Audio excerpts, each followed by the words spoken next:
ጥያቄ አለ እኔም ጥያቄ አለኝ የትግራይ ድንበር ጋሸና ነው ብያምናለሁ ገብቷል የትግራይ ድንበር አልዋሃ ነው ብያምናለሁ የትግራይ ድንበር ባምቢሎ ምላሽ ነው ብላለሁ ባምቢሎ የት እንደሆነ ታውቃለህ ጎንደር ከተማ ወጣ ብለ ምን ታሪካዊ ማስረጃ አለ ታሪካዊ ሰነድ ይዤ ነው የትግራይ ድንበር ደንከል ነው ብላለሁ ይሄ ግን በድግ ብዬ ነገር ጉልበት ቢኖረኝ ታንክና ድሮን ቢኖረኝ አደርገዋለሁ አላደርገው ሌሎች ደግሞ የሚያነሱት አለ ተከዜ ነው የትግራይ ድንበር እኮ ይኖር እሱን አይደል ማነሳለህ ተከዜም ይበልሰው ችግር የለብኝም እኔ ባምቢሎ እላለሁ መፍትሄው ምንድነው ጉልበት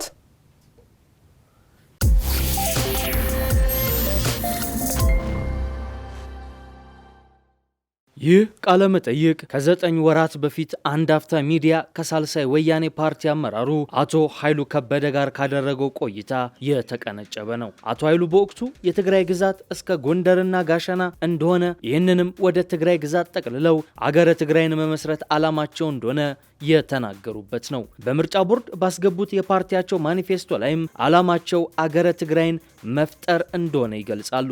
በተለይም በሰሜኑ ጦርነት ወቅት ተፈጽሟል ያሉትን ጄኖሳይድ በማንሳት ትግራይ ከዚህ በኋላ ከኢትዮጵያ ጋር እህል ውሃ የላትም፣ ያላት ምርጫ ከኢትዮጵያ መገንጠል ነው ይላሉ። ከአቦይ ስብሃት እስከ ጌታቸው ረዳ፣ ከጀነራል ክንፈ ዳኘው እስከ አቶ ስዩም መስፍን፣ ከቀዳማይ ወያኔ እስከ ሳልሳይ ወያኔ ድረስ የትግራይን መገንጠልና አገር መሆን ሲያቀነቅኑ ይሰማል። በትግራው ጦርነት ወቅት ደግሞ ይህ የትግራይ አገር ምስረታ ጉዳይ በትግራይ ፖለቲከኞች ዘንድ በስፋት የሚቀነቀን አጀንዳ ሆኗል። አቶ ጌታቸው ረዳ ህወሓትን ክደው ለ4 ኪሎ ከገበሩ በኋላ በሰጡት አንድ ቃለ ምልልሳቸው ላይም እኔም ሞቅ ሲለኝ ትግራይ አገር ትሆን እላለው ብለውን ነበር። ህወሓት የትጥቅ ትግል በጀመረ ሰሞን ለ6 ወራት ያህል ትግራይን አደርጋለሁ የሚል አንድ ሰነድ አዘጋጅቶ ነበር። ይህንን ሰነድና ሐሳብ በህዝቡ ዘንድ ለማስረጽ ሐሳቡን ይዞ ወደ ሰፊው የተጋሩ ገበሬ ዘንድ ወረደ።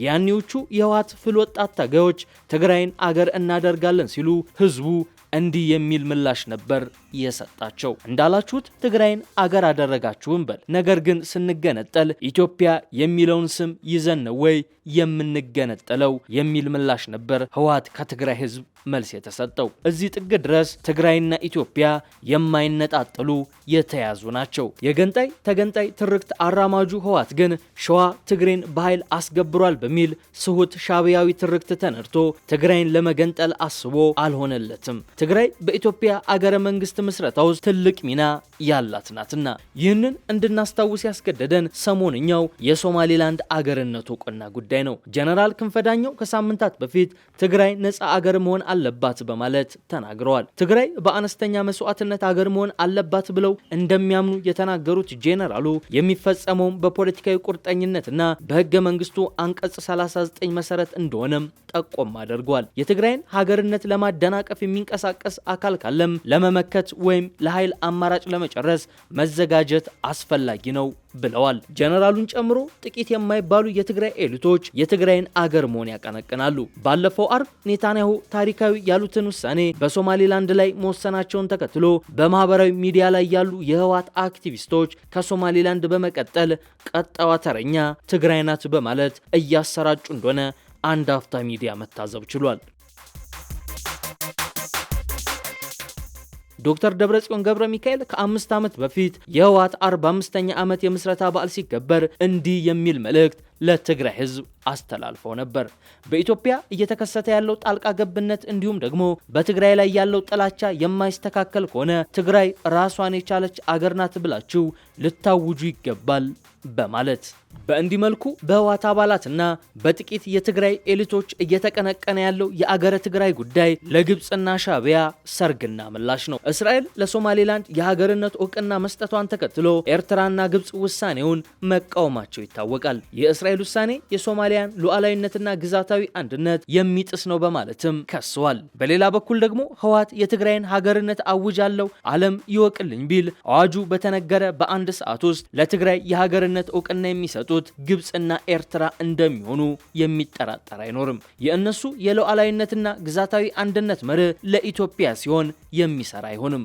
እንዲያውም መጣስ አለበት ባይ ይመስላሉ። የንጽጽር ሳይሆን ፕሮጀክት ነው የሚሉ አስተያየት ሰጪዎች ነገር ግን ፕሮጀክቱ አንድ የሚጎድለው ፌዝ አለ እሱም የወልቃይት ጉዳይ ነው ይላሉ። ህወሓት ከዚህ በኋላ የሞቱን ጦርነት ሊያደርግ የሚችለው ይህንን ፌዝ አጠናቆ ትግራይን አገር አድርጌያለሁ የሚል ነጋሪት ለመምታት ብቻ ነው በማለትም ይናገራሉ። እድሉን አያገኝም እንጂ ስትራቴጂክ ኮሪደር እና የትግራይ የዳቦ ቅርጫት እናደርገዋለን የሚሉትን ወልቃይትን ቢያገኙ በማግስቱ ህወሓት ትግራይን አገር አድርጌያለሁ ይላል። ከግብጽና ኤርትራም እውቅናን ያገኛል የሚሉ አስተያየት ሰጪዎች በርክተዋል። ለሶማሊያ ሉዓላዊነትና የግዛት አንድነት ጠበቃ የሆኑት ግብጽና ኤርትራ ከኢትዮጵያ አካል ተቆርሶ የሆነ ሀገር ሊፈጠር ነው ቢባሉ የግዛት ቆረሳ ስነ ስርዓቱን ቢላ ይዘው ለማክበር እንዲሁም ለመባረክ ዝግጁ ይመስላሉ። አንዳንድ የታሰበባቸውም ሆነ ያልታሰበባቸው አሁናዊ ጥምረቶችም የመጨረሻ መዳረሻቸው ይኸው እንደሚሆን የሚናገሩ አስተያየት ሰጪዎች ጥቂት አይደሉም። የአብን አባልና የፓርላማ አባል የሆኑት ዶክተር ደሳለኝ ጫኔ ስለ ጉዳዩ ከሰሞኑ አንድ አስተያየት ሰጥተው ነበር።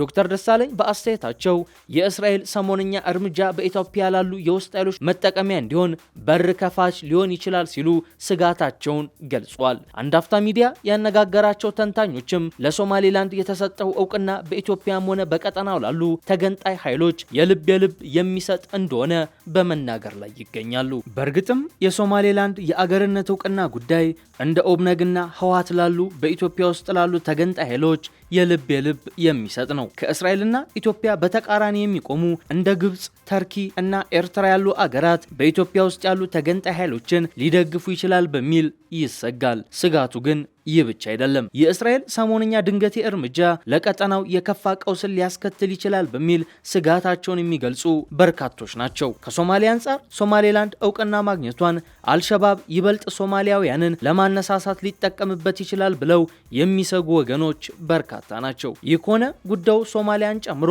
የባሰ ቀጠናዊ አለመረጋጋት ሊያስከትል የሚችልበት እድል ዝግ አይደለም። ፑንትላንድና ጁባላንድ ራስ ገዞች ከሞቃዲሾ ጋር በገቡበት ፖለቲካዊና ህገ መንግስታዊ ውዝግብ ሳቢያ ከፌዴሬሽኑ ለጊዜው በወጡበት ሁኔታ ውስጥ ሶማሌላንድ እውቅና ማግኘቷ ሁኔታውን ለሶማሊያ ይበልጥ አስቸጋሪ አድርጎታል። ፑንትላንድ ከሶማሌላንድ ጋር የነበራትን ቁርሾ አርግባም የጸጥታ ትብብር እስከ መፈራረም ደርሳለች። ከአፍሪካ ቀንድ የሶማሌላንድ እውቅና ማግኘት ኢትዮጵያ ከሶማሌላንድ ጋር የተፈራረመችው የባህር በር ስምምነት እንዲያንሰራራም ሊያደርገው ይችላል። ኢትዮጵያ የሶማሊያን የግዛት አንድነት ለማክበር ብትስማ የባህር በር ስምምነቱን ስለመሰረዟ ግን እስካሁን በይፋ አላሳወቀችም። የፖለቲካ ተንታኝ የሆኑት አብዱራህማን እንደሚሉት የእስራኤል እውቅና ለኢትዮጵያ ጥሩ አበረታች ዜና ሊሆን ይችላል የሚል ግምት አላቸው። የእስራኤል ወደ ሶማሌላንድ መምጣት በእርግጥም ለኢትዮጵያ ሶማሌላንድ ላይ ከኤምሬቶች በተጨማሪ ሌላ አጋር ያስገኝላታል ይላሉ። በቀጠናው ከሶማሌላንድም ከሶማሊያም ጋር ዲፕሎማሲያዊ ግንኙነት ሲያደርጉ የቆዩት በዋናነት ኢትዮጵያና ኬንያ ሲሆኑ በአንጻሩ ኤርትራ፣ ሱዳንና ጅቡቲ ግንኙነታቸውን ሞቃዲሾ ጋር ነው ያደረጉት። በተለይ ሱዳን ጠንካራ ጸረ እስራኤል አቋም በማራመድ ነው የምትታወቀው። በተለይ ጅቡቲ ሶማሌላንድ ወደፊት የሀያላን አገራትን እውቅና ካገኘች በወደብም ሆነ በወታደራዊ ጦር ሰፈርነት እንዳትቀናቀናት ስጋት አላት። አፍሪካ ህብረት እስራኤልን በስም ሳይጠቅስ የሶማሌላንድ እውቅና ለአህጉሪቱ አደገኛ ምሳሌ ነው በማለት ውድቅ አድርጎታል። ህብረቱ የአፍሪካ አንድነት ድርጅት እንደ አውሮፓውያን አቆጣጠር በ1964 በደረሰበት ውሳኔ መሰረት አባል አገራት በቅኝ አገዛዝ ነጻ ሲወጡ የወረሱት ድንበር የጸና ነው በማለት ነው ባለፈው ቅዳሜ ተቃውሞውን ያሰማው። የአፍሪካ ህብረት አንዱ አጣብቂኝ እንደ አውሮፓውያን አቆጣጠር በ2005 በሶማሌላንድ የእውቅና ጥያቄ ዙሪያ ጥናት እንዲያደርግ ወደ ግዛቲቱ የላከው ልዑክ ባወጣው ሪፖርቱ ላይ የሶማሌላንድ ጥያቄ በታሪክ ለየት ያለና በአፍሪካ ፖለቲካዊ ታሪክ ውስጥ አሳማኝነት ያለው በማለት የደመደመ መሆኑ ነው። ሶማሊያና ሶማሌላንድ ውህደቱን በህጋዊ መንገድ እንዳላጸደቁት ልዑኩ በሪፖርቱ ላይ ያሰፈረ ሲሆን ሶማሌላንድ የዲሞክራሲያዊ መንግስትነት መሰረቶችን መጣሏንም በመጥቀስ ህብረቱ የግዛቲቱን ጥያቄ የሚያስተናግድበት ልዩ ዘዴ እንዲፈልግ ምክረ ሐሳብ አቅርቧል። ሆኖም ህብረቱ ይህንኑ የራሱን ድምዳሜ ችላ ብሎ የእስራኤልን እውቅና ማውገዙ ፖለቲካዊ እንጂ ህጋዊ መሰረት የለውም በማለት በርካቶች ሲተቹት ነው የከረሙት። ሶማሌላንዳውያንም የሶማሌላንድ ነጻነት ወደ ቀድሞ ሉዓላዊነቷ መመለሷን እንጂ ከመገንጠል ጋር ግንኙነት ስለሌለው የአፍሪካ ህብረትን ቻርተር አይጥስም በማለት የሚከራከሩት አፍሪካ ህብረት እንዳመነውም ውህደቱ እንዳልጸደቀ በመጥቀስ ጭምር ነው።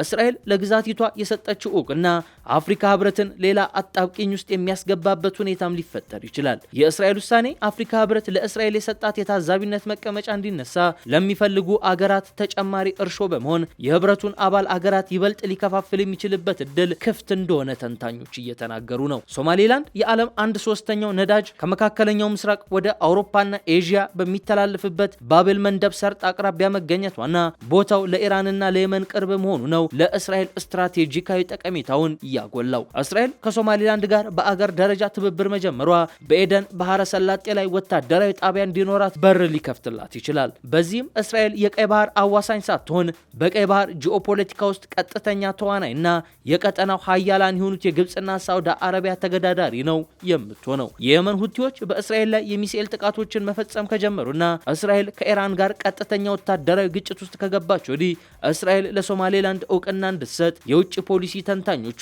ሲወተውቱ እንደነበር የዓለም አቀፍ መገናኛ ብዙሃን መረጃዎች ያመላክታሉ። ኢራንም ባለፉት ዓመታት በፖርት ሱዳን ዳርቻ ላይ ወታደራዊ መቆናጠጫ ጣቢያ ለመገንባት የሱዳን መንግስትን ስታግባባን የቆየችው ኢራን ከእስራኤል የአየር ድብደባ በኋላም ቁጥር 1 የእስራኤል ወታደራዊ ስጋት ሆና እንደምትቀጥልና ወታደራዊ አቅሟንም መልሳ በመገንባት ላይ መሆኗን በርካታ ታዛቢዎች ያስረዳሉ። የፖለቲካ ተንታኙ አብዱራህማንም የእስራኤል ምሁራን ስትራቴጂክ ጠቀሜታ አላት ለሚሏት ሶማሌላንድ የጠቅላይ ሚኒስትር ቤንጃሚን ኔታንያሁ መንግስት እውቅና እንዲሰጥ ሲወተውቱ እንደነበር በማውሳት ሆኖም እስራኤል የመጀመሪያውን ተነሳሽነት የምትወስድ አገር ትሆናለች ብለው እንዳልጠበቁ ይገልጻሉ። ከመካከለኛው ምስራቅ ግብጽ፣ ቱርክ፣ ሳውዲ አረቢያና ኳታር የሶማሊያን የግዛት አንድነት የሚያውቁና ጥብቅ ግንኙነት ያላቸው ሲሆን በተለይ ግብጽና ቱርክ ከሞቃዲሾ ጋር የወታደራዊ ትብብር ስምምነቶችን እስከ መፈራረም ደርሰዋል። ቱርክ ሶማሌላንድን የሚያካትተውን የሶማሊያን የባህር ወሰን ጭምር በባህር ኃይሏ ለመጠበቅ ነው ውል የፈረመችው። የእስራኤል ወደ አፍሪካ ቀንድ መምጣት ታዲያ